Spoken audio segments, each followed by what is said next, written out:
glória e o louvor. Amém.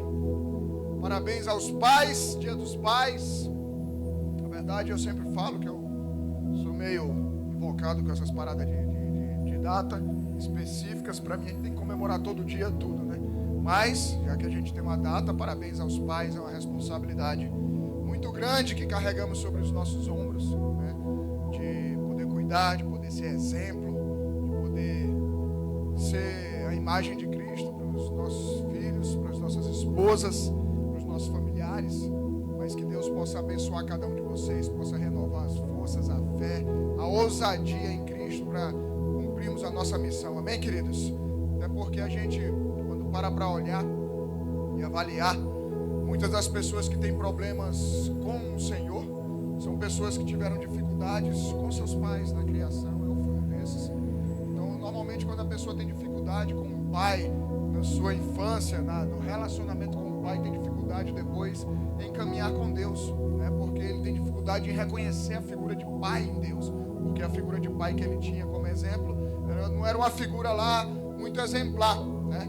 Então, essa semana de Dia dos Pais lá na escola, eu dei uma palestra lá para os pais dos alunos lá da escola, em comemoração de um projeto que as crianças tinham feito lá sobre os patriarcas. Então, na semana do Dia dos Pais, as crianças estudaram sobre os patriarcas.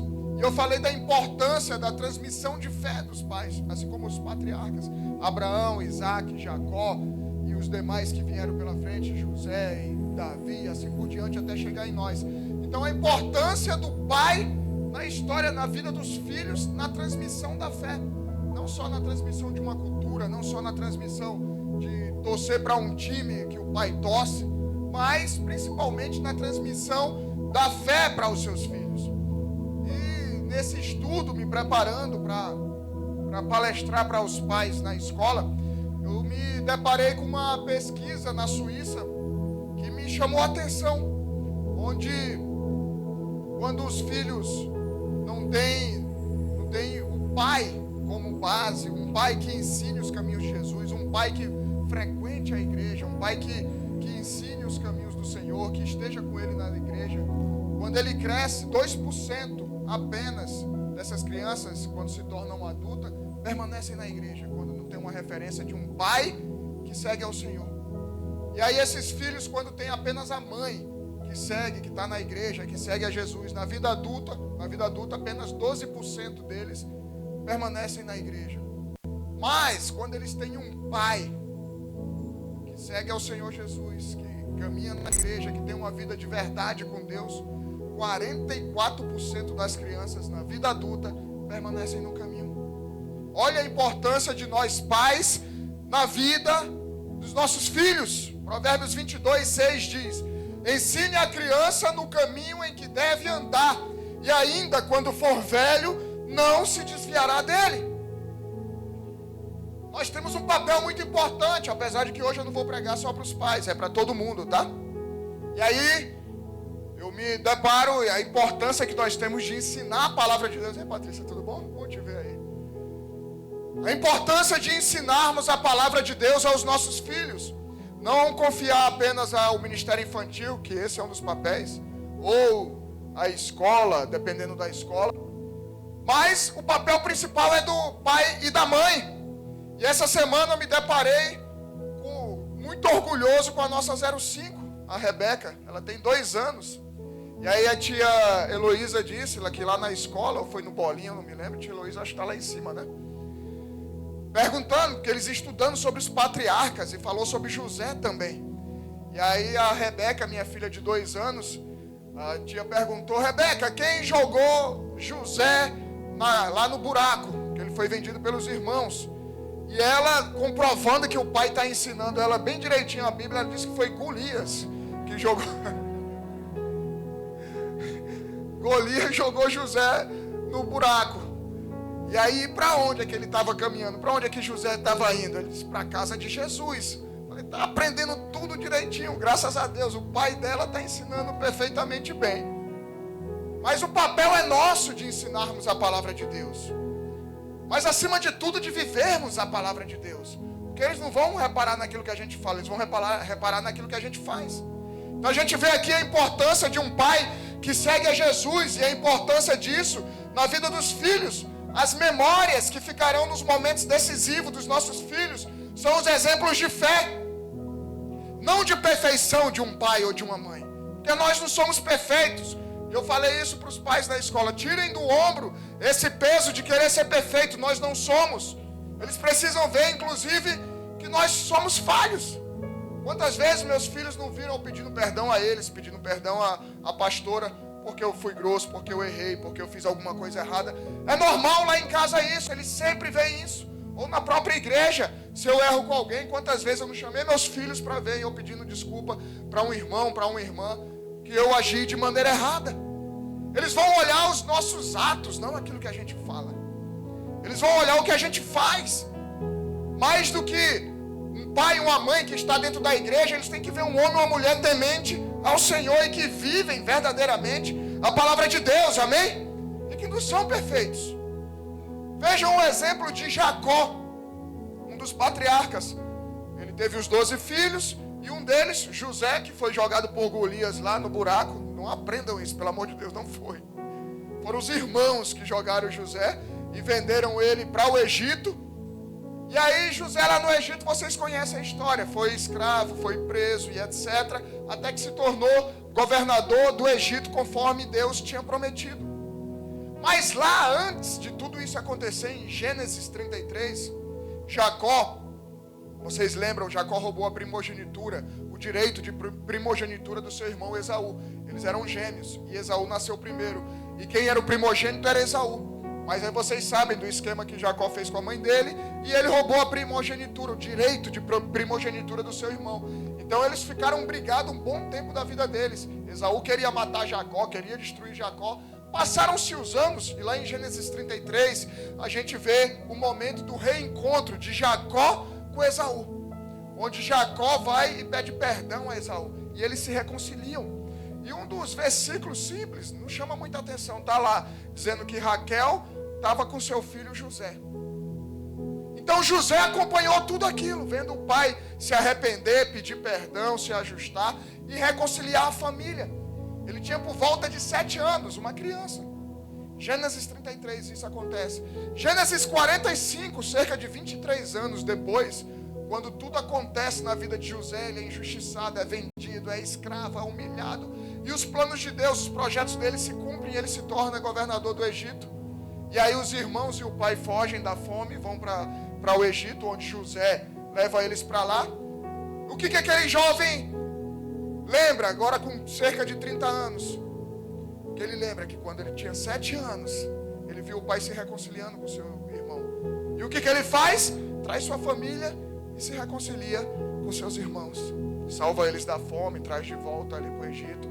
E aí vocês conhecem toda a história. Olha a importância do exemplo de um pai e de uma mãe. Não que somos perfeitos, mas que somos homens e mulheres de Deus, tementes a Deus. Vejam a importância das decisões que tomamos em nossas vidas. A todo momento nós precisamos tomar decisões. E esses fatos marcam a vida dos nossos filhos e os ajudarão nos momentos decisivos. Só que hoje em dia, igreja, na sociedade em que nós vivemos, se tem algo que chama a atenção, é como as pessoas são indecisas.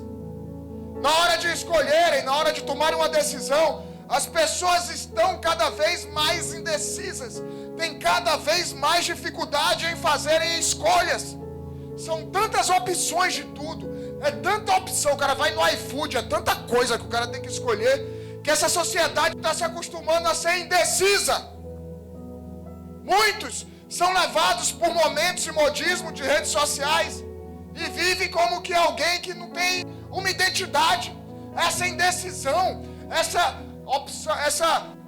essa multidão de opções nas vidas das pessoas em todas as áreas tem tornado as pessoas indecisas, pessoas que não se posicionam. E isso tem afetado inclusive a igreja. No meu tempo, televisão eram 4 canais: Globo, SBT, que lá atrás era TVS, Manchete e a Bandeirantes, que hoje a galera conhece como Band. E não tinha muita opção. O desenho era uma vez no dia e o cara normalmente estava na escola. E hoje o cara pega a televisão e vai lá, 200, 300, 400, 500 canais. Aí o cara fica passando e não para em nada. Indeciso, com tantas opções diante de si. Eu vi uma história que em fevereiro de 1952, os Estados Unidos teve uma das piores tempestades da sua história. E ali na costa dos Estados Unidos, na Nova Inglaterra, as ondas passavam de 18 metros. Imagina que loucura. 18 metros, com tanto vento e tanto frio naquele lugar. O vento chegava a 110 km por hora, fazendo com que as ondas subissem 18 metros. Olha que loucura. No meio desse caos, um navio petroleiro chamado SS Paddington rachou no meio. Aí, Léo que é o nosso marujo. Rachou no meio, por conta das ondas. E aí 33 marinheiros ficaram de um lado do casco que estava afundando rapidamente. Aí tiveram que chamar a marinha, a guarda costeira americana. E Bernier Weber recebeu uma ordem direta do seu superior. Monta uma tripulação, saia em um pequeno barco de resgate de madeira que eles tinham. Imagina, se rachou um petroleiro no meio, imagina um pequeno barco para 12 pessoas para salvar esses caras. Era tipo uma missão suicida, uma missão kamikaze. E ele tinha 3 caminhos diante de si: recusar a missão, inventar uma desculpa e falar, partiu um petroleiro no meio, imagina esse barquinho meu de madeira para 12 pessoas. Esperar, falar, não, vamos esperar o tempo melhorar, depois a gente vê o que a gente faz. E os caras estavam afundando lá no meio do mar. Ou avançar, assumir a responsabilidade, bater no peito e falar, não, eu vou, nem que isso me custe a morte. Que foi o que eles fizeram. E aí eles, chegando perto, as ondas já quebraram logo o vidro que tinha na frente, o para-brisa do barco. Água congelante, aquela cena terrível, tipo Titanic. E a missão de, num barco de 12 lugares, colocar 33 pessoas que estavam naufragando no meio do mar. E eles conseguiram. Eles colocaram lá os 33 homens que estavam naufragando e conseguiram salvar aqueles 33 homens. E o que a gente aprende com isso? Que toda grande decisão exige coragem diante das circunstâncias. Toda vez que você for tomar uma decisão, toda vez que você estiver diante de uma decisão, é necessário coragem. Se o Weber olhasse para o vento, para a falta de bússola que estragou no meio das ondas, ele teria ficado parado no porto. Decisões importantes envolvem o destino de outras pessoas. As decisões, pais e mães, que nós tomamos, influenciam na vida de nossos filhos, daqueles que nos cercam. E por conta desse marinheiro que teve coragem de enfrentar as ondas de 18 metros, 33 famílias foram salvas. Não só 33 homens. As nossas decisões influenciam em muitas pessoas.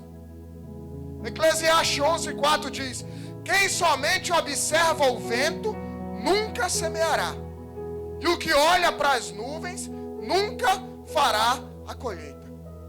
Para de ficar olhando para o tempo. Para de ficar olhando para as nuvens. Para de ficar olhando o tempo passar. Se move. Nós temos vivido um tempo de decisões. Nós temos vivido um tempo onde é preciso um posicionamento de homens e mulheres de Deus. E hoje a realidade da igreja é de cultos lotados. A casa está cheia. Mas infelizmente muitas das pessoas são pessoas indecisas. As igrejas estão cheias, cultos lotados, tecnologia, telões e etc. Mas as pessoas com seus corações cheios de dúvidas, cheios de indecisões. Hoje temos muitos espectadores dentro da igreja. A igreja está lotada de espectadores. Pessoas que acompanham tudo de longe, sem se envolver, sem tomarem uma decisão que pode mudar suas histórias.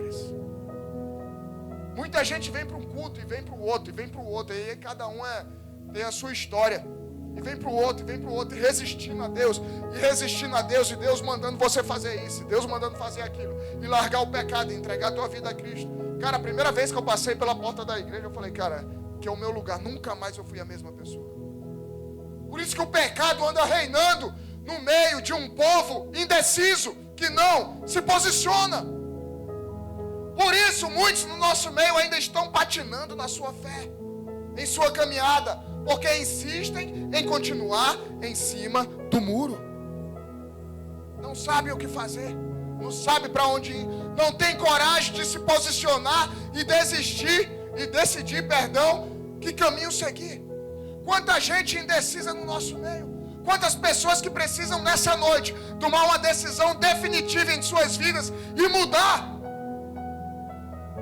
Quem continua em cima do muro é porque continua escolhendo o pecado. É duro, mas é verdade. Quem continua em cima do muro não toma a decisão que precisa tomar, não muda, não larga aquilo que deve largar, fica dando justificativa, fica dando desculpa de tudo que é jeito. Quem continua em cima do muro é porque continua escolhendo o pecado.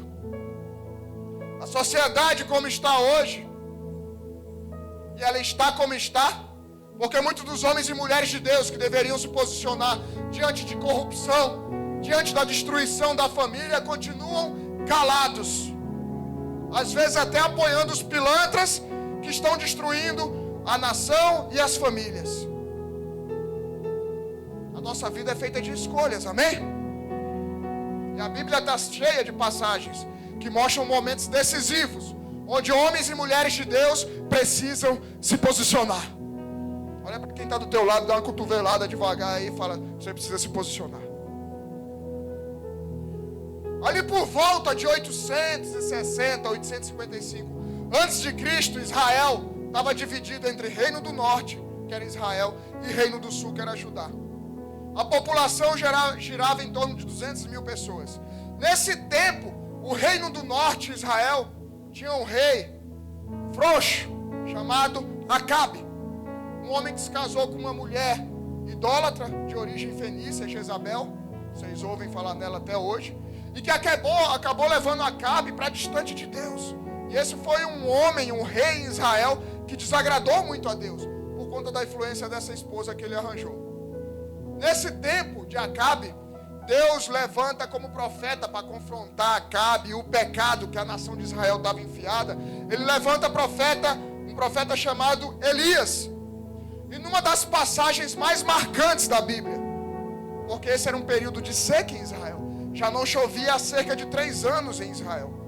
O profeta Elias desafia os profetas de Baal e de Azera. Eram 800 profetas, 850, 450 de Baal e 400 de Azera. No Monte Carmelo, vocês conhecem essas histórias. Inclusive, quando a gente foi no Monte Carmelo, lá em Israel, quando você foi a Israel, vá ao Monte Carmelo, é uma visão linda. Porque, você sabe, Israel não é tão largo e não é tão comprido, é um país pequeno, menor que o Sergipe, né? E aí, quando você sobe no Monte Carmelo, que você olha para o oeste, você vê o mar Mediterrâneo, e você olha para leste, você vê as colinas de Golã, você vê a parte da Jordânia já. Então é um monte muito alto, onde você vê o leste e o oeste em Israel, as fronteiras.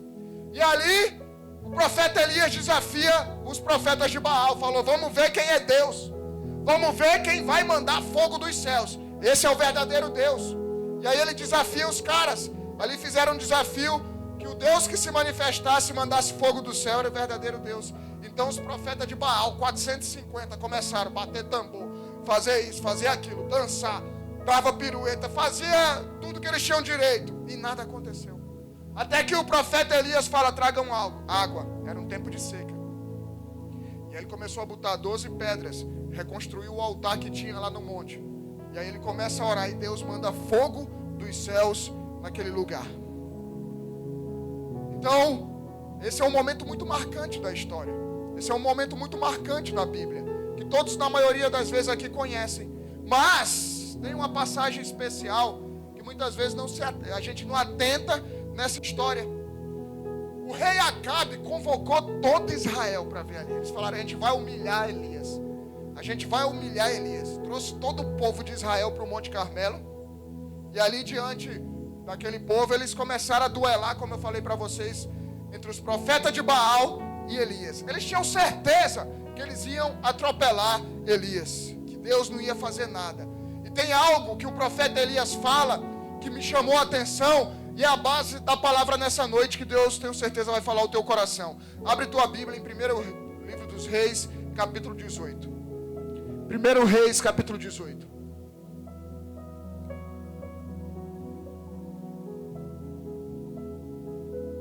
Vocês estão bem? Triste aí? Vamos lá. 1 Reis, capítulo 18. Acharam? Se não achou, acompanha aí na tela. Versículo 20.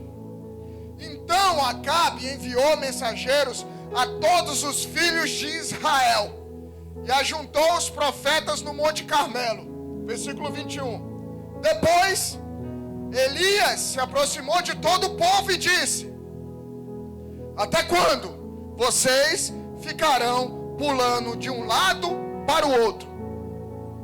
Vou repetir a pergunta do profeta Elias. Até quando vocês ficarão pulando de um lado para o outro? Se o Senhor é Deus, sigam-no.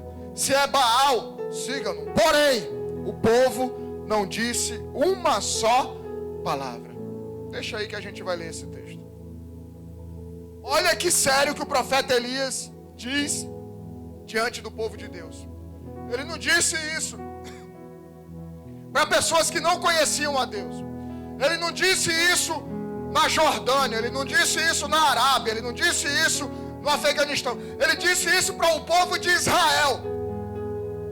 Até quando vocês vão ficar pulando de um lado para o outro? E é o que Deus está nos perguntando nessa noite. Até quando você vai ficar pulando de um lado para o outro? O povo de Deus precisa deixar de ser espectadores do reino. A sociedade, a nação está hoje, talvez a tua casa esteja como está hoje, porque a igreja está cheia de espectadores. Gente para bater palma tem muito, agora para fazer a obra está difícil. O que Deus está nos convocando nessa noite é falando: vocês precisam tomar uma decisão séria nas suas vidas. De que lado vocês estão? Até quando vai continuar brincando de vir à igreja? Até quando vai continuar brincando de ser crente de stories? De ser crente de domingo? Até quando vão continuar dizendo que amam ao Senhor, mas continuam vivendo uma vida pecaminosa? Até quando? Você pode me enganar. Você pode enganar seu irmão, sua esposa, seu marido, seus pais. Mas a Deus não se engana. Até quando vai ficar com essa cara de que eu estou na igreja, mas está em pecado? Não cria coragem e vergonha na cara de mudar. E a proporção dos que estão assim é tão séria que no versículo 22 dessa história, logo depois Elias diz assim: eu sou o único que restou dos profetas do Senhor. E os profetas de Baal são 450 homens. Só um se decidiu por Deus. Os outros estavam lá e cá. Se a gente aplicar essa proporção na igreja, é algo absurdo. E infelizmente é uma realidade na igreja brasileira. Pessoas que são só espectadoras. O Senhor nos faz essa pergunta nessa noite: quem você vai escolher nessa noite? O Senhor ou Baal? Suas vontades, seus planos, seus desejos carnais, sua fama, seus seguidores, o sucesso que o mundo, o dinheiro e os homens podem te dar, o pecado. Vai continuar seguindo desse caminho que tem destruído a tua família? Ou vai decidir mudar nessa noite e seguir a Deus? Quando é que você vai tomar uma decisão séria na sua vida e falar: cara, a partir de hoje eu não caio mais nessa. A partir de hoje eu não vou continuar cometendo o mesmo pecado. No hebraico, quando Elias diz: até quando vocês ficarão pulando de um lado para um outro? Essa palavra pulando é a palavra passar, que significa mancar, saltar, passar por cima. É da mesma raiz de pensar, que é a Páscoa, a passagem, passar por cima. Elias está questionando o povo: até quando vocês ficarão mancando, pulando de galho em galho, sem tomarem uma decisão definitiva sobre as suas vidas? Quantas pessoas que vêm aqui: pastor, eu caí. Pastor, eu caí de novo. Pastor, eu caí de novo. Até quando? Eu não posso fazer nada por você. É você quem tem que decidir, criar vergonha na cara e falar: eu não vou mais pecar. Eu vou enfrentar meus medos, minhas ansiedades. Eu vou bater de frente com isso e parar de dar desculpa. Não há nada que eu possa fazer por você a não se orar e te falar: esse é o caminho. Mas a decisão é sua. Elias estava questionando pessoas que achavam que dava para levar uma vida com Deus e com Baal, com Jesus e com o pecado, sendo crente aos domingos, um dia na semana, e afundado nas mentiras, no pecado, lambuzado com as sujeiras do mundo os outros 6 dias da semana. Você precisa tomar uma decisão nessa noite. Você vai continuar nessa vida de escuridão, ou vai sair das trevas para a luz? É preciso coragem. É preciso coragem. Eu podia muito bem chegar aqui no Dia dos Pais hoje e pregar algo para massagear o nosso ego e ficar todo mundo felizinho e sair para jantar depois. Mas Jesus está voltando. Eu tenho uma responsabilidade muito grande de poder trazer para vocês a verdade da palavra. Não é tempo de massagear ego, não é tempo de florzinha, de coraçãozinho. É tempo de guerra. A questão não é que Israel quisesse rejeitar a Deus. Não, Israel queria Deus, mas Israel também queria Baal. A gente vem para o culto de domingo, não é que a gente não quer a Deus, a gente quer. Mas muitos querem a Deus e não querem largar o pecado. Querem continuar no pecado. Querem continuar se lambuzando com as sujeiras. Querem continuar servindo a Deus e a Baal. E Elias pediu uma decisão do tipo: ou um ou outro. Não dá para continuar levando uma vida dupla. E eu digo isso para você: não dá para continuar levando uma vida dupla. Quando eu fazia isso no mundo era uma doideira, cara. Quando eu não conhecia Jesus, óbvio, dava um trabalho, ter que ficar mentindo para a pastora, ter que falar: não, estou aqui, estava em outro lugar. E não dá para você continuar levando uma vida dupla com Deus. Ali no Monte Carmelo existiam 3 grupos de pessoas: os que seguiam a Deus, os que seguiam a Baal e a grande maioria, os que achavam que poderia seguir os dois. A maioria dos caras estava assim lá. E a maioria das pessoas, não a maioria, mas boa parte das pessoas nas igrejas hoje estão assim, achando que dá para ficar com um pé no mundo e outro na igreja, achando que dá para cometer os pecados mais absurdos e vir para a igreja tocar, e vir para a igreja servir, limpar uma cadeira na igreja, limpar um chão na igreja. Não dá. As pessoas ficam surpresas quando chegam aqui, porque hoje não mais muito, mas antigamente, quando a Bola de Neve chegou, principalmente quando surgiu lá em 99, as pessoas falavam, e quando chegou aqui em 2008, nós estamos completando 18 anos esse ano, no Congresso Avançar estaremos comemorando isso, mas falavam: é a igreja dos sufistas, é isso, é aquilo, vai lá porque no culto de ceia eles fumam maconha. Quer dizer que a gente fumava maconha no culto de ceia. Aí o cara vem para a igreja, aí chega aqui, não aguenta mais 2 cultos desses, levando porrada. Aí fala: cara, eu achava que lá na outra eu podia beber, eu podia namorar, pegar quem eu quisesse dentro da igreja, e estava tocando, e estava limpando a igreja, e estava servindo, e era líder. Cara, cada um vai se responder diante de Deus. Aqui não. Aqui não. A gente erra muito. Eu erro muito, mas a gente procura andar limpo e firme e seguindo a palavra diante de Deus.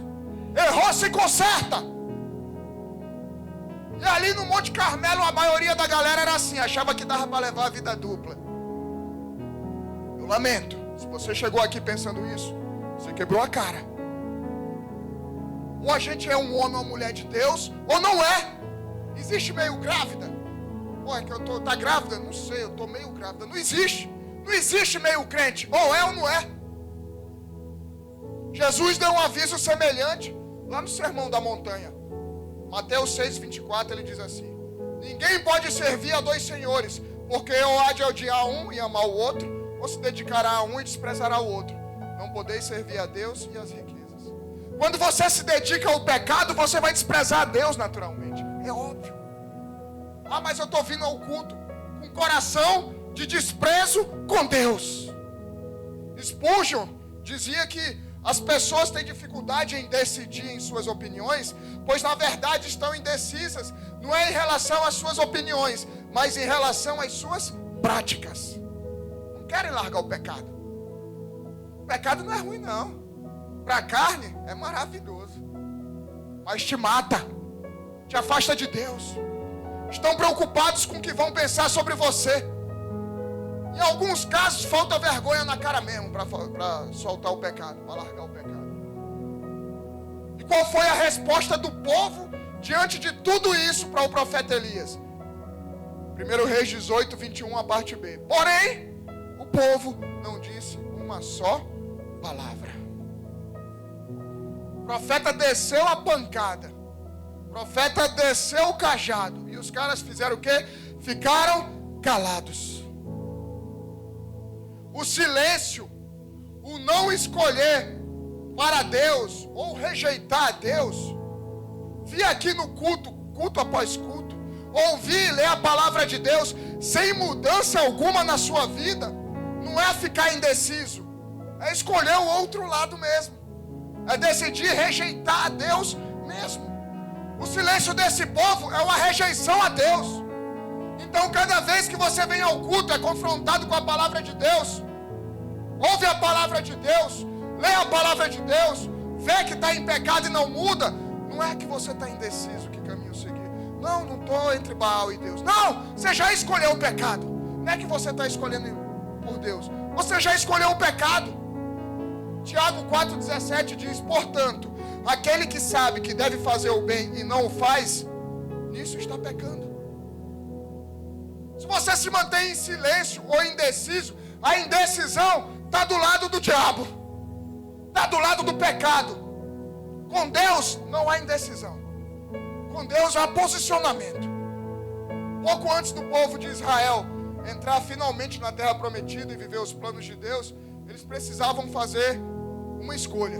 Deuteronômio 30, versículo 19, diz assim: hoje tomo o céu e a terra por testemunhas contra vocês, que lhes propus a vida e a morte, a bênção e a maldição. Escolham, pois, a vida, para que vivam vocês e os seus descendentes, amando o Senhor seu Deus, dando ouvidos à sua voz e apegando-se a Ele, pois disto depende a vida e a longevidade de vocês. Escolham a vida, para que habitem na terra que o Senhor, sob juramento, prometeu dar aos pais de vocês, a Abraão, Isaque e Jacó. Antes de momentos decisivos nas nossas vidas, nós teremos que fazer escolhas. O povo de Israel estava prestes a entrar na terra prometida. Moisés falou: rapaziada, é o seguinte, escolham o bem ou o mal, escolham obedecer ou não a Deus, porque vocês vão começar a viver agora o que Ele tem para vocês. Então, antes de momentos decisivos nas nossas vidas, antes de vivermos aquilo que Deus tem nos prometido, você chegará a uma bifurcação na sua vida. Sabe o que é bifurcação? Quando você está indo na Epitácio, pessoa ali que tem a Rui Carneiro para entrar, ou você vai para a Rui Carneiro, ou você vai para a Epitácio Pessoa. E você vai escolher se vai seguir confiando em Deus, o que Ele te prometeu, ou se seguirá fazendo do seu jeito. De tempos em tempos nós encontramos bifurcações em nossas vidas. E essa noite é uma bifurcação que Deus colocou diante de você. Eu não sei o que você está passando, eu não sei qual é a decisão que você precisa tomar, mas Deus está te falando, você precisa tomar essa decisão hoje. Até quando você vai continuar se enganando? Nossa natureza pecaminosa nos tenta continuamente, diariamente, a nos curvarmos aos ídolos deste mundo, a nos curvarmos à nossa vontade carnal, enquanto a palavra e o Espírito de Deus nos atrai para o Deus verdadeiro. A gente fica, cara, é o pica-pau ali, o diabinho e o anjo. É o tempo todo isso. Mas a quem você tem ouvido? A quem você tem escutado? Paulo já alertava sobre isso aos irmãos da igreja da Galácia. Gálatas 5, versículo 16. Digo, porém, o seguinte: vivam no Espírito, e vocês jamais satisfarão os desejos da carne. Porque a carne luta contra o Espírito luta contra a carne. Porque são opostos entre si, para que vocês não façam o que querem. Aprenda a não fazer o que você quer, mas o que Deus quer. Aprenda a deixar de ser mimado, ouvir o Espírito Santo de Deus e fazer o que Ele tem te pedido. Para de fugir do que Ele tem te pedido. Para de lutar contra o Espírito, porque o Espírito e a carne vão continuar lutando. Ou você se rende ao Espírito de Deus, ou você se rende à sua carne. Você precisa decidir nessa noite. Ou você ajusta toda a sua vida, ou você vai continuar mancando, pulando de um lado e para o outro e falando: por que as coisas não acontecem na minha vida? Porque você mantém aqueles altares dentro da sua casa. Não tem aqueles altares? Poxa, pastor, mas eu não tenho imagem. Não. E aquelas bebidas? E aquelas fotos? E aqueles vídeos? Para que lado você tem se sentido mais atraído ultimamente? Carne ou espírito? Se você tem dificuldade em responder essa pergunta, considere sinceramente o Salmo 139, versículo 23, e essa é uma oração que eu faço diariamente. Diz assim, Salmo 139, 23: sonda-me, ó Deus, e conhece o meu coração. Prova-me e conhece os meus pensamentos. Vê se há em mim algum caminho mau e guia-me pelo caminho eterno. Eu aprendi isso com o meu pastor diariamente. De verdade, eu faço essa oração. Eu falo: Deus, vê se tem alguma coisa errada em mim. Vê se tem algum pecado oculto. Vê se tem alguma coisa que eu escondi, que eu preferi deixar lá para trás e que eu não resolvi. Eu estou tentando com as minhas desculpas, com as minhas vontades carnais, esconder e não resolver. Chegou a noite de resolver essa pendência. Você não pode continuar como um espectador da sua própria história, onde o pecado está escrevendo a tua história, onde as redes sociais estão escrevendo a tua história, onde as outras pessoas estão escrevendo a tua história. Você tem que parar de ser um espectador daquilo que está acontecendo com a sua família. A responsabilidade é sua. A Bíblia mostra que o silêncio muitas vezes, na verdade, é uma máscara que acaba escondendo falhas e se tornando um peso insuportável de ser carregado, ou uma evidência de cumplicidade e culpa. Muitas vezes o silêncio, se você continuar guardando tudo isso que você tem vivido, que você não consegue lutar contra e que você precisa pedir ajuda, vai se tornar um peso sobre os teus ombros, e uma evidência de cumplicidade com o pecado. Salmo 132, versículo 3 diz assim: enquanto calei os meus pecados, envelheceram os meus ossos pelos constantes gemidos todo dia. Porque a tua mão pesava dia e noite sobre mim, e o meu vigor secou como no calor do verão. Confessei-te o meu pecado e a minha iniquidade, e não mais ocultei. Eu disse: confessarei ao Senhor as minhas transgressões, e tu perdoaste a iniquidade do meu pecado. Forte. Quem é esse? O homem segundo o coração de Deus, Davi. Tinha pecado, tinha cometido adultério com Batseba, esposa de um soldado seu. E aí depois mandou matar esse seu soldado. O cara fez um bocado de besteira, só que ele se arrependeu. E quando ele se arrepende, ele escreve isso. Ele fala: cara, quando eu escondi o meu pecado, os meus ossos doíam. Eu gemia dia e noite por conta do peso do pecado sobre os meus ombros, por conta do peso da indecisão sobre os meus ombros. A indecisão de se ajustar, de pedir perdão, de perdoar, de confessar o pecado.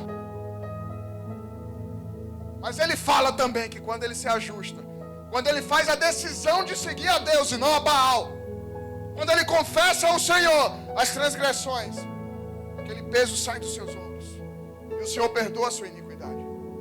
Davi escreveu esse salmo no momento mais difícil da sua vida.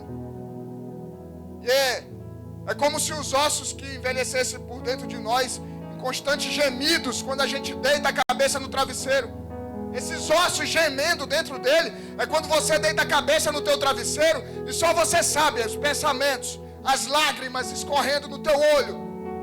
E você não tem coragem de se decidir. E você não tem coragem de tomar a decisão que Deus já tem te pedido há tantos anos. O silêncio gera gemidos. O silêncio, como aquele povo que não decidiu por Deus ou por Baal, gera esgotamento. Tem tanta gente cansada, esgotada. É porque está em silêncio. Não está se posicionando. Está apanhando porque quer. O corpo e o semblante da pessoa começam a denunciar o mal que ela tenta abafar. Você consegue esconder durante um tempo, mas o semblante começa a te entregar. Esse envelheceu os ossos no original hebraico, harabon, é a mesma raiz de gerar medo, de gerar ansiedade. Esse teu silêncio, esse teu medo de admitir que você precisa de ajuda, esse teu medo de confessar os pecados, essa sua indecisão de ficar em cima do muro e não decidir caminhar com o Senhor, que na verdade não é uma indecisão, você já escolheu o lado, o pecado, gera medo. Segundo a raiz original do hebraico, gera ansiedade. Foi assim que eu adoeci. Vocês já me ouviram falar aqui quase todo culto sobre a síndrome do pânico e da depressão e ansiedade que eu passei. Porque eu escondia, na época a gente não era da igreja, eu escondia da pastora tudo que eu tinha aprontado. Eu escondia todos os meus pecados. E chegou um momento em que eu não conseguia mais guardar aquilo para mim. E o que aconteceu? Adoeci. Talvez você esteja passando por isso hoje, porque você continua guardando os teus pecados. Continua levando uma vida mentirosa. O silêncio para encobrir os erros impede o agir de Deus em sua vida. Quando você escolhe silenciar, quando você escolhe não escolher um lado, ficar em cima do muro, que eu já falei que não existe em cima do muro, ou você está com Deus ou não está. Você não confessar os pecados, quando você decide não mudar, quando você decide não se posicionar, não é que você não esteja indeciso, como eu falei. Você já tomou a decisão, você prefere continuar no pecado. A sua decisão é rejeitar a Deus. Quando Elias convocou os sacerdotes de Baal, o povo de Israel, para um confronto, como eu falei, o povo se recusou a tomar essa decisão. No Calvário, crucificaram Jesus. E depois ficaram lá como espectadores, aqueles que caminhavam com ele. Ninguém fez nada. Tudo bem que não ia adiantar, mas viram Jesus ser crucificado no Calvário e ninguém fez nada. Ficaram como espectadores. Fugiram. Só João ficou lá com Maria. O resto fugiu, vazou.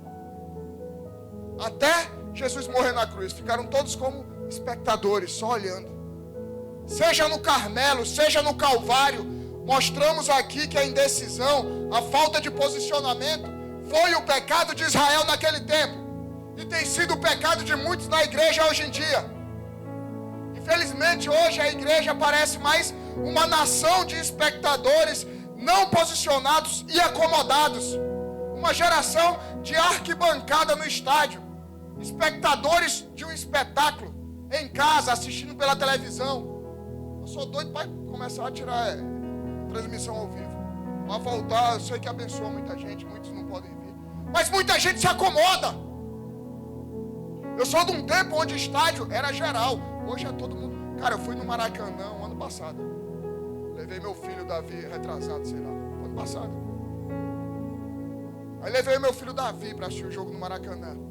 De presente de aniversário. Aí peguei a cadeira mais cara que tem, são os camarotes. Mas das cadeiras eu peguei a mais cara. Aquela que fica aparecendo atrás do treinador, no centro do campo, atrás do treinador ali dos times, dentro do Maracanã. Fica aqui na beira do campo. Caríssimo.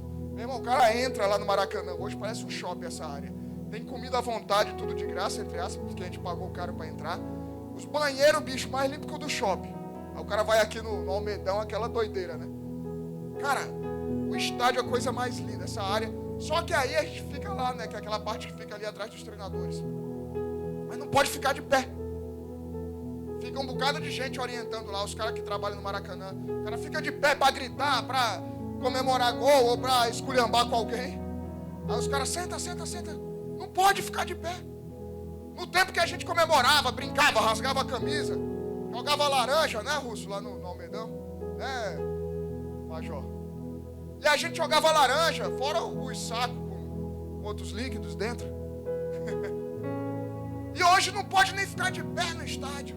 Parece um jogo de tênis. Os caras... E muitos da igreja parecem assim. Estão sentados na cadeira Maracanã mais. Quando você for lá e comprar no Maracanã, não foi, Leozão, que a gente foi. Compre Maracanã mais. Tem uma galera da igreja que a gente foi dessa vez não, né? Alan foi. E aí a galera tá assim, nas cadeiras do Maracanã mais. Só assistindo. Aí Deus fazendo na vida do irmão, Deus fazendo na vida do outro. E o cara fala, pô, Deus não faz nada na minha vida. Você está como um espectador, assistindo as coisas acontecerem. E aí se alimenta de qualquer besteira, como no cinema. O cinema estava uma doideira esses dias. A gente foi pro cinema na estreia, na sexta-feira da estreia do Homem-Aranha, misericórdia. E a gente, nós somos 7, foi toda a galera. Imagina, a fila já era grande. Quando a gente entrou na fila, a fila dobrou de tamanho. E aí a fila gigantesca, cara. E aí quando a gente foi naquela IMAX, que sala massa do caramba, gigante, né? Muito legal. E aí quando a gente chega na sala, ainda esperou mais 15 minutos para entrar na sala, que era tanta gente. E aí eu tive que depois de comprar pipoca, imagina, para 7, meu irmão, sozinho. Imagina. O preço e como carregar tudo isso. Mas enfim, Deus deu graça. Foi numa sexta, no sábado de manhã, 6 horas da manhã, a gente tinha culto dos homens de oração. E eu não tinha feito a palavra. Mas eu tinha me comprometido em levar a família para passear. Eu falei, vou levar. A fila estava tão grande que eu fiz a palavra na fila da pipoca. Eu estava na fila da pipoca, o filme rolando lá.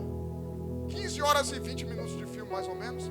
E eu lá na fila da pipoca. E Deus começou a falar comigo. Eu falei, oxe, agora. Aí comecei na fila da pipoca aqui no celular, preparei.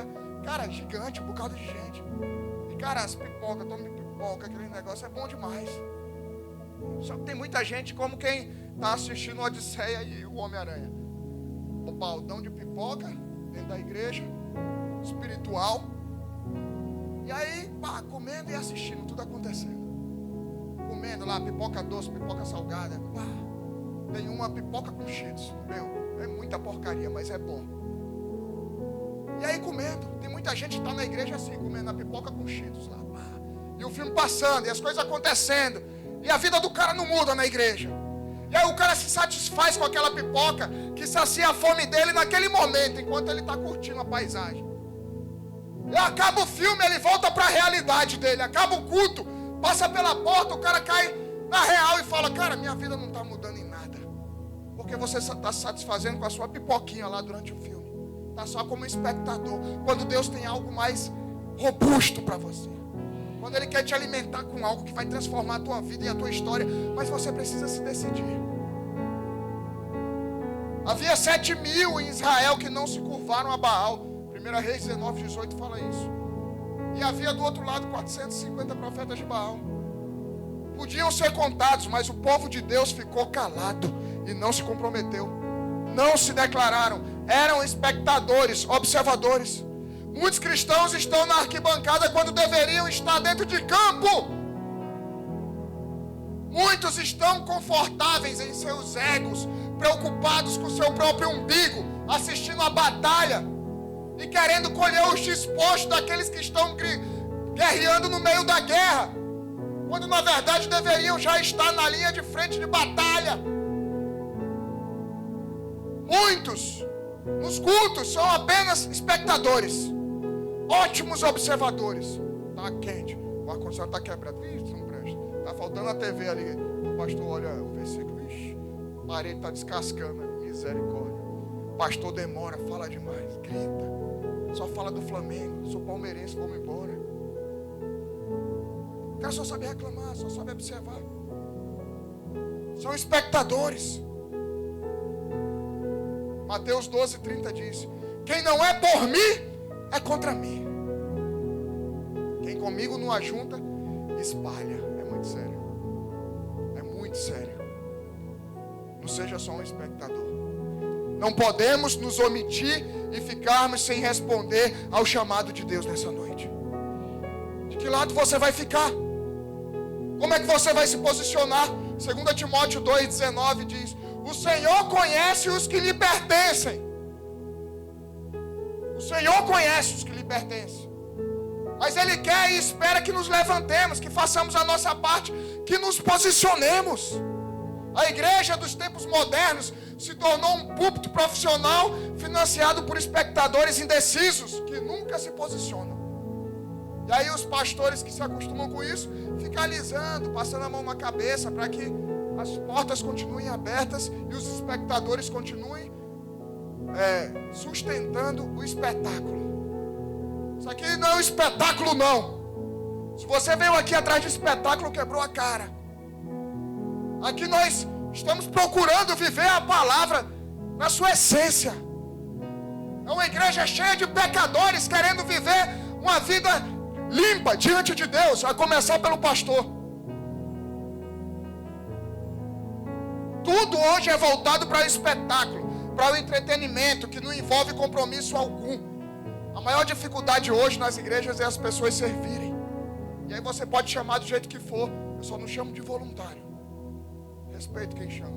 É obreiro, servo, filho de Deus. Porque voluntário não tem compromisso, é voluntário. E as igrejas são entretenimento hoje em dia. Vai ter o quê? Quem vai tocar? Quem vai pregar? As pessoas não vão mais por conta do Espírito Santo, por causa de Deus, por conta da palavra, o que querem mudar. Elas vão porque elas querem ter o seu ego massageado. Porque passaram a semana fazendo besteira, mentindo, pegando, adulterando, e querem que no domingo o pastor venha e faça carinho, e faça um alisamento. Afinal de contas, eu estou dando dízimo, eu estou dando as ofertas, eu quem sustento essa parada. Aí não quer levar cajado, não quer ser confrontado com a palavra de Deus, porque só há mudança quando há confronto com a palavra de Deus. Porque eu só sei o que é errado quando eu sei o que é certo. Como é que você vai saber o que é errado? É mais fácil dramatizar do que se arrepender e mudar. E o que poderia gerar uma transformação de vida por meio da palavra de Deus e do Espírito Santo tornou-se apenas uma performance para entreter as pessoas que não têm coragem de encarar de frente os seus medos, seus traumas, seus pecados. As igrejas hoje estão cheias de atores nos púlpitos e nas cadeiras, para que a gente não chame de hipócritas. Mas hoje a gente pode mudar esse cenário. Mas hoje eu posso mudar o meu cenário. Hoje você pode mudar o seu cenário. O que precisamos fazer? Nos posicionarmos e escolhermos seguir ao Senhor. O ex-presidente Ronald Reagan, dos Estados Unidos, governou os Estados Unidos na década de 80, um grande presidente americano. Ele nasceu em 1911. E na juventude dele, imagina, ali na década de 20, década de 30, não se vendia sapatos como a gente vê hoje. Até na internet o cara compra. Eram os sapateiros que faziam sobre encomenda, sob medida, os seus sapatos. E aí a tia dele levou ele no sapateiro na sua juventude para fazer um sapato. E aí o sapateiro perguntou: você quer com o seu sapato com um bico quadrado ou com um bico arredondado? E o Reagan falou: não sei, vou pensar. E aí foi. E aí o sapateiro encontrou ele na rua novamente. Falou: Reagan, e aí? Quer o sapato quadrado ou o sapato arredondado? Ele falou: poxa, estou pensando ainda. Até que no outro dia ele voltou no sapateiro para ver alguma coisa, para pegar alguma coisa. E o sapateiro: tá aqui teu sapato, bico quadrado. Ele falou: poxa, eu queria bico redondo. Ele falou: mas você não se decidiu. Se você não se decide, alguém vai decidir por você. Se você não ensina os seus filhos a se decidirem, alguém vai decidir por eles. Se você não tomar suas próprias decisões, alguém tomará por você. Qual é a tua escolha hoje? A tua escolha não envolve só você, envolve toda uma geração daqui para frente ainda.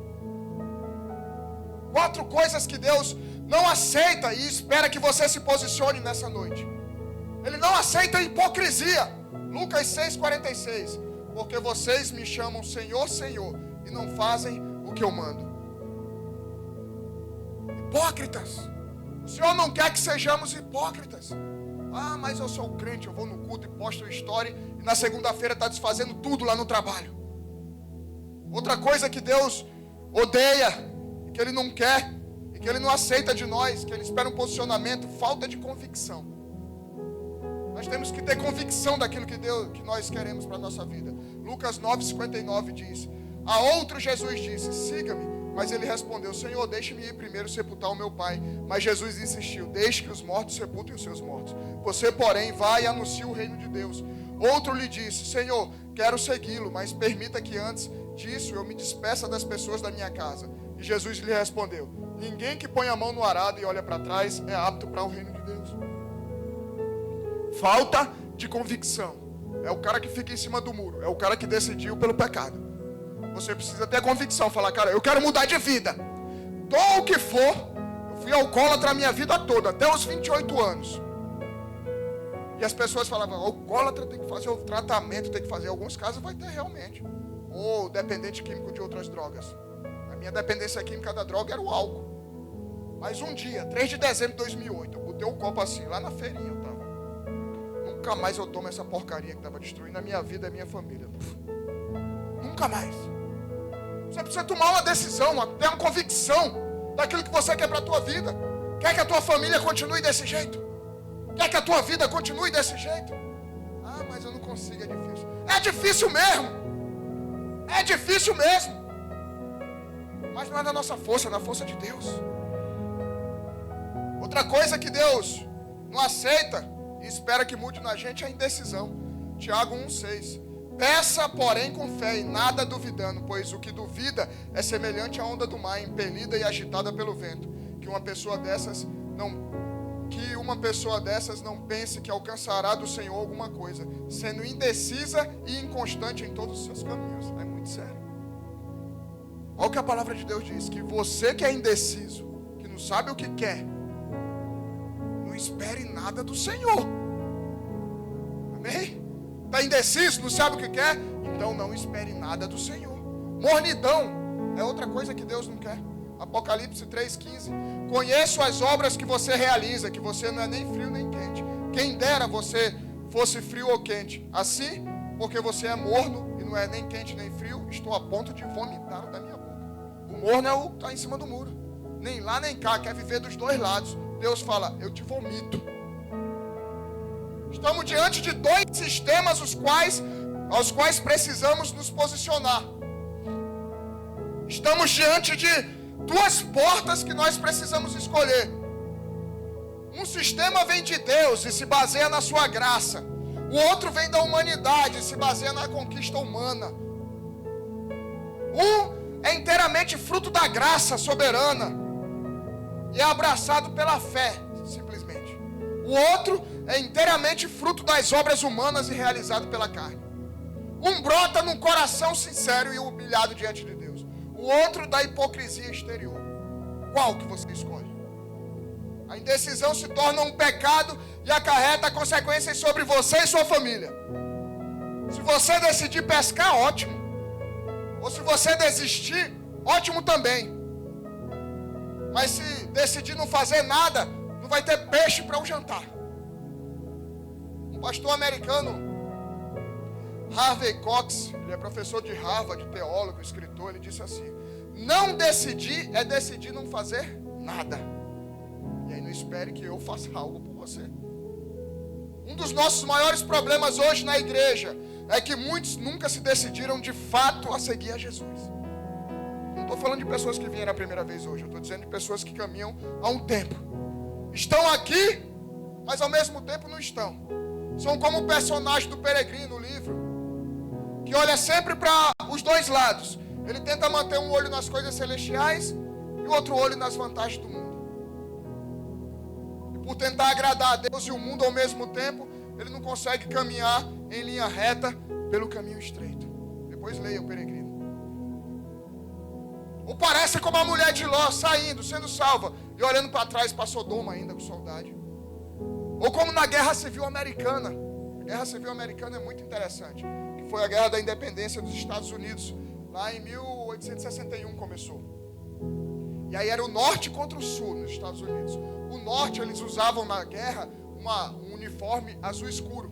E o sul usava um uniforme cinza. Aí teve um inteligente, um soldado, que botou a calça azul escura e a camisa cinza. Falou, vou enganar os dois lados. Levou tiro dos dois.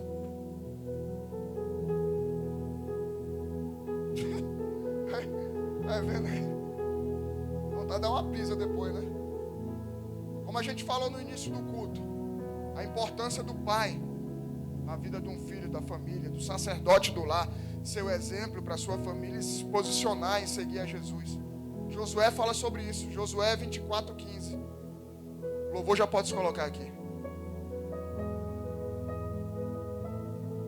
Uma passagem muito conhecida, Josué 24:15. Josué diz assim: mas se vocês não quiserem servir o Senhor, escolham hoje a quem vocês vão servir. Se os deuses a quem os pais de vocês serviram do outro lado do Eufrates, ou os deuses dos amorreus em cuja terra vocês estão morando. Porém, Josué diz, eu e a minha casa serviremos o Senhor.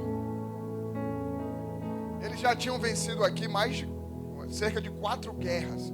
Vocês sabem, eles saíram do Egito, 40 anos do deserto, e entraram guiados por Deus, e Josué sendo líder de Israel. E aí eles enfrentam guerra em Jericó, eles enfrentam guerra em Ai, eles enfrentam guerra, uma colisão de povos do norte, uma colisão de povos do sul. E eles venceram essas guerras. E aí chegam aqui nesse momento de Josué 24, Josué está repartindo a terra entre as tribos. Chegou a hora da bênção, de repartir. Você vai ficar com essa parte da terra, você vai ficar com essa parte do país, você vai ficar com essa outra. Só que antes, Deus usa Josué para fazer algo, a perguntar algo para eles. Onde é que está o coração de vocês? Porque eles tinham vencido várias guerras, mas tinha uma guerra, que é a pior das guerras, que muitos deles não tinham vencido ainda, que era dentro do coração deles. Eles ainda não tinham vencido uma guerra interna em decidir confiar em Deus e permanecer fiel a Deus depois que conseguiram o que tanto eles queriam. Que esse é o problema de muita gente. Eles esperavam ter a terra prometida deles, conseguiram. E aí na hora de entregar as bênçãos deles, Deus falou antes, epa, peraí. Como é que está o coração de vocês agora que conseguiram o que tanto queria? É igual gente que quer casar, quer namorar e encontra a pessoa. Já cai logo em pecado. Porque não quer esperar o tempo. É igual gente que, poxa, eu espero algo de Deus, eu espero uma bênção de Deus. Aí Deus dá um emprego, aí o cara vai embora. As batalhas mais decisivas que enfrentamos são do lado de dentro da gente, não é do lado de fora. Eles estavam reunidos em Siquém, o mesmo lugar onde Abraão recebeu a promessa de Deus 700 anos de que aquela terra seria dos seus descendentes. Eles estavam tomando posse daquela bênção. Mas aquele mesmo lugar onde Deus entregou as promessas a Abraão e que estavam se tornando verdade 700 anos depois, era um momento de decisão. Deus não perguntou ao povo: quantas guerras vocês venceram? Quantas cidades vocês conquistaram? Quantos seguidores você tem no Instagram?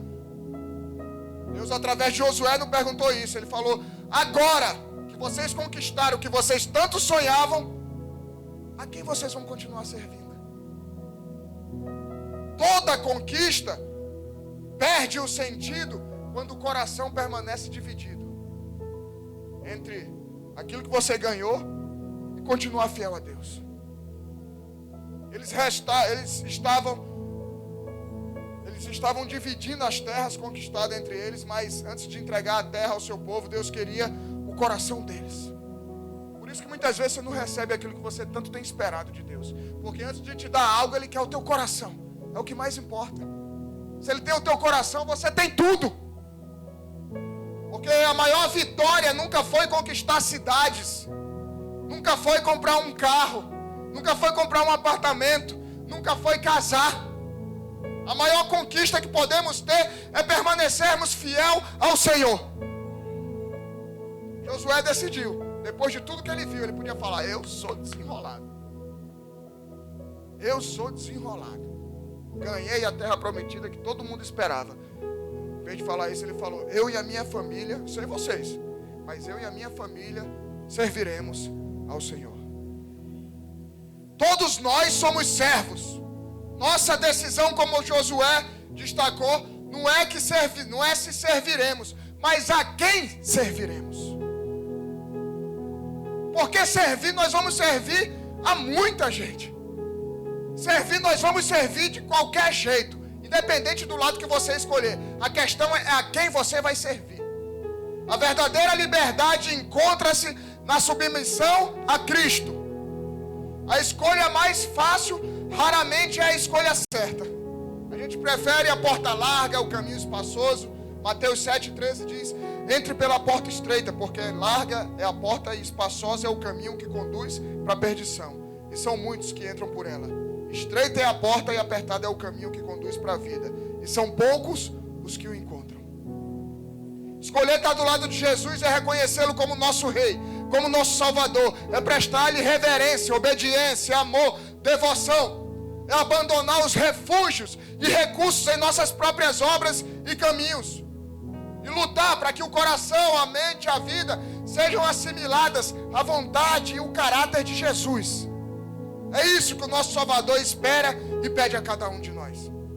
Devemos pertencer inteiramente a Deus, dar-lhe tudo o que somos capazes de dar, escolher a sua causa e encontrar nele o princípio e o fim, o primeiro e o último, a nossa razão de viver e de existir. A nossa satisfação está nele. Nada pode preencher o vazio em seu coração, a não ser o Senhor. João 6,67, quando as pessoas começaram a abandonar Jesus, ficaram os apóstolos ali. João 6,67, Jesus perguntou aos 12: será que vocês também querem se retirar? Simão Pedro respondeu: Senhor, para quem iremos? Para onde iremos?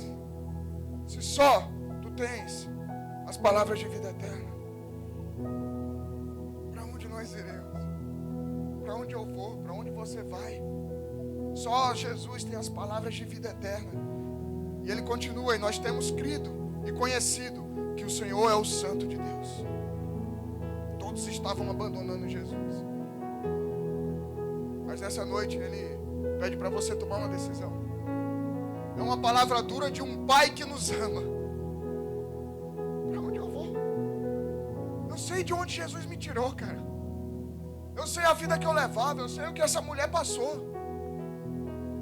Eu sei o que aconteceria com os meus filhos se eu não tivesse mudado. O que você vai fazer nessa noite? Vai continuar com o coração orgulhoso?